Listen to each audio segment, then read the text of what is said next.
'n 2 gram stuk magnesium reageer met 'n oormaat soutsuur volgens die volgende gebalanseerde vergelyking.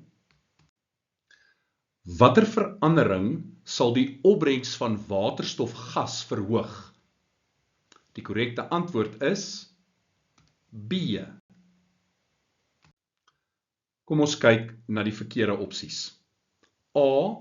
Maak die stuk magnesium fyn.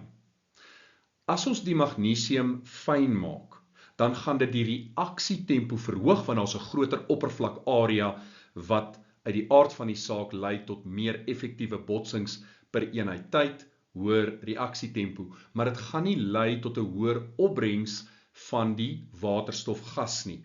Dit gaan konstant bly. Met ander woorde, A is verkeerd. Dan C, gebruik 'n groter volume van die suur. Nou, 'n groter volume suur gaan geen effek hê nie, aangesien die suur reeds in oormaat is. So meer van dit wat in oormaat is, gaan nie lei tot meer produk nie. En dan D, gebruik 'n hoër konsentrasie van die suur. Nou, deur dit te doen, gaan ons die reaksietempo verhoog, maar nie die opbrengs van die waterstofgas nie, want die suur is reeds in oormaat. Die korrekte antwoord is dus B. Ons gebruik 'n 3 gram stuk magnesium.